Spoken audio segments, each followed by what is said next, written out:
St. Lucas General Hospital stood tall and proud in the heart of Lagos, its white walls gleaming under the hot Nigerian sun. The hospital was famous not just for its state-of-the-art equipment, but also for its star surgeon, Dr. Frank. Dr. Frank wasn't just any doctor. He was young, handsome, with brilliant hands that could perform the most complicated surgeries with ease. He had only been at St. Lucas for 3 years, but already he was the star of the hospital. "Good morning, Dr. Frank," the receptionist would chorus as he passed by. "Good morning, beautiful people, and how is everyone today?" He would respond, his voice warm and friendly. Dr. Frank never forgot to ask about the receptionist's sick father or the security guard's newborn baby. He remembered everyone's name and their personal stories. That was just the kind of man he was, thoughtful, kind, and caring. On this particular morning, Dr. Frank stopped at the nurse's station on the third floor. Nurse Bimbo was updating the patient's chart when she looked up and saw him. "Good morning, Dr. Frank.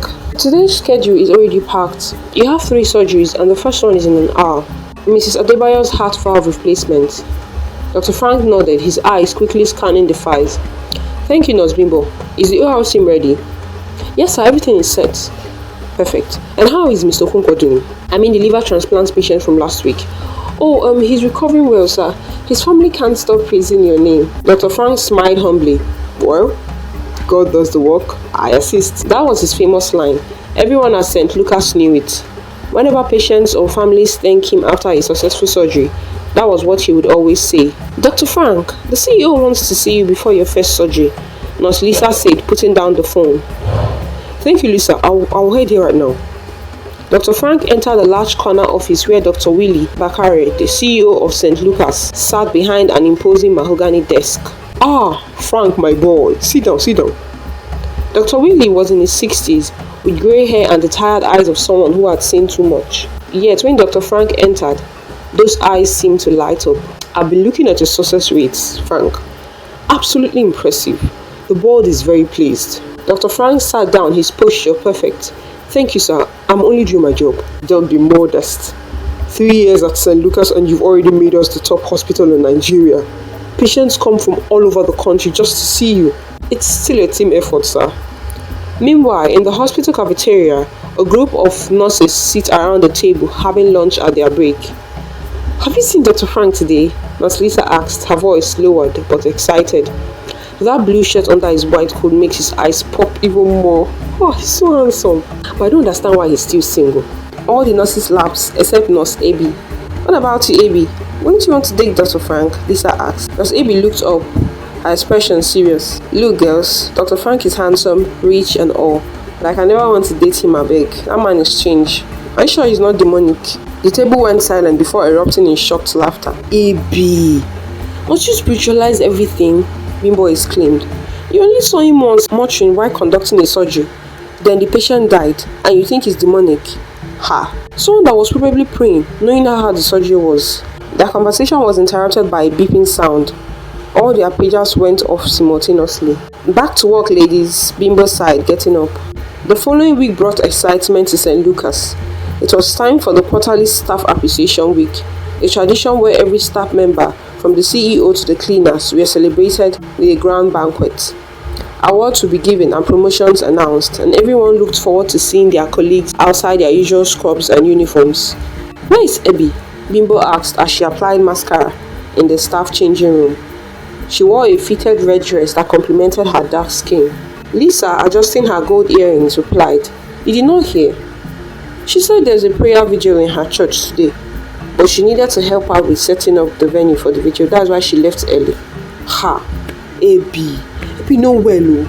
The only free day she has, she preferred to go stress herself in church," Bimbo said, shaking her head. "That's by the way. I just hope Dr. Frank notices either of us today," Lisa added, applying a bold red lipstick. Bimbo laughed. "This is his first appreciation party. So many other ladies will be coming with that in mind too. To avoid disappointments, please let's just go and have fun, I beg."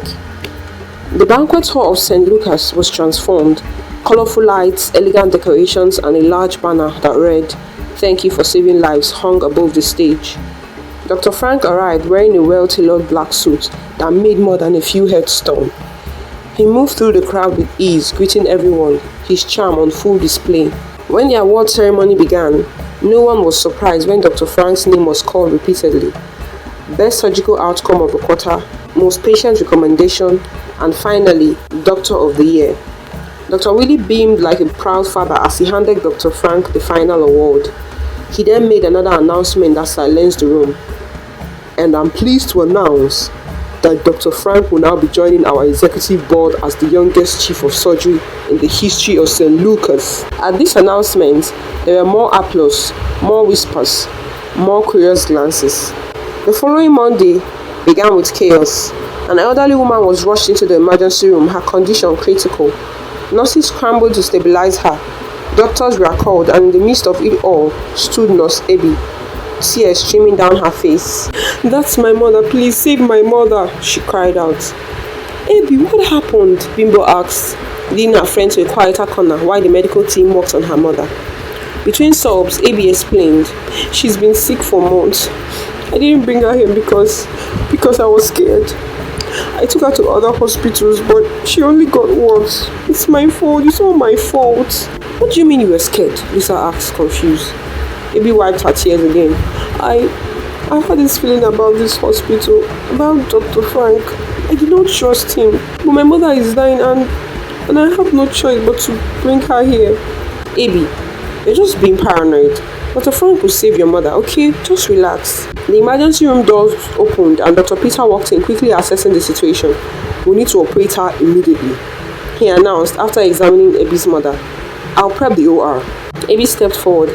"Please, is Dr. Frank available? I'm so sorry, Dr. Peter, but I'll prefer Dr. Frank to operate on her." But Peter's expression darkened slightly. "Dr. Frank is in a meeting with the CEO since forever. What if your mom dies before he returns?" "Your mother will not die. Get her prepped immediately," came a smooth voice from behind him. Dr. Frank had appeared seemingly out of nowhere, his presence immediately commanding the room. "Thank you, sir," Abby exclaimed, relief washing over her face. Hours passed as Abby waited outside the operating room. The stress and exhaustion eventually took their toll and she dozed off. She had a dream where she saw Dr. Frank standing over her mother. But instead of healing, he was intentionally cutting out her mother's intestine. He looked up directly at Abby as his eyes turned black as night. Abby screamed. Abby screamed as she woke up. Disoriented and panicked, she ran to the OR doors, banging angrily. Stop the surgery, please, stop!" The doors opened and Dr. Frank stood there, his surgical mask pulled down, a concerned expression on his face. "Nurse Abby, what's wrong? The surgery is over and it was successful." Abby blinked, confusion and relief washing over her. It's my mom okay? She's stable. It was complex. We managed to repair the damage. She'll be okay. Thank you so much, Dr. Frank. Thank you." Dr. Frank smiled. "God does the work. I only assist." Abby was allowed to see her mother, who was still unconscious but stable. A week later, Abby's mother was discharged. "You see, the suspicions were all in your head," Bimbo told her as they watched Abby's mother walk to the car. "Maybe you're right. Maybe I've been unfair to Dr. Frank," Abby admitted. That same evening, in an exclusive apartment overlooking the Lagos Lagoon, Dr. Frank and Dr. Willie sat on the balcony, sipping expensive wine. "You've done so well, son. This hospital is where it is today because of your sacrifices and commitment. I was at the verge of shutting it down because I couldn't find any doctor that could collaborate with me like you. Cheers to a major success," Dr. Willie said as they clinked glasses. "But there's a problem. I decided to take a look at our website. The complaints are increasing," Dr. Frank said, his expression troubled. Dr. Willie's jovial mood dimmed. "Then we have to find a better way to cover up our tracks." They sat in silence for a moment, both deep in thought. "But what about Nurse Abby's mother? Is everything in place?" Dr. Willie finally asked. "Everything is proceeding as planned, sir. She won't suspect a thing until it's too late," Dr. Frank said, smiling. 3 weeks later, Abby was updating a patient's file when her phone rang. It was her brother and he was crying. Abby, it's mother. She's dead." The phone nearly slipped from Abby's hand. "What? No, that can't be. She was fine this morning when I left for work." "I don't understand it either," her brother sobbed. "She was cooking, laughing, and suddenly she collapsed and died at the spot." By the time Abby reached home, her mother's body had already been taken to the morgue. Weeks passed and Abby returned to work. Though the light in her eyes had dimmed, she performed her duties mechanically. her mind constantly replaying her mother's sudden death. You need to move on, AB. These things happen. At least your mother didn't suffer. Okay, you just have to forget, Bimbo said gently. Then one evening, everything changed. Joy, a newly employed nurse, came running into the break room where Abby was having her dinner. Joy's face was pale, her eyes wide with fear. Abby, you won't believe what I just saw. Abby looked up, concern crossing her face. What is it, Joy? Calm down. Joy sat down, her hands trembling. I was looking for the supply closet on the 5th floor. You know the one near Dr. Frank's private office, right? Yes. I got lost and accidentally opened the wrong door. He paused, swallowing hard. It was Dr. Frank's office. He was there. But he didn't see me. He was eating something. There was blood all over his hands. And on the table. Abby felt a chill run down her spine. Are you sure he wasn't just eating dinner, maybe something spicy? Joy shook her head vigorously. No, Abby, I know what I saw. It wasn't food. It looked like raw meat. Raw human meat. And he was muttering something like a chant. Ha, Joy. You have to be careful. Nurse Abby, I'm very serious now. I'm very serious. What are we going to do now? Joy asked. Abby thought for a moment. Ha, do what? We'll not do anything, no. Let's just wait. We need more evidence before we can make any accusations. But before they could discuss further, they heard screams echoing down the corridor. Both nurses jumped up and ran out to investigate. In the media room, a crowd had gathered around the large TV screen. On it played a video that made everyone's blood run cold. It was Dr. Frank, consuming what appeared to be human flesh, his eyes closed in apparent pleasure. Patients screamed in horror. Staff members covered their mouths in shock. Where is Dr. Frank now? Someone shouted.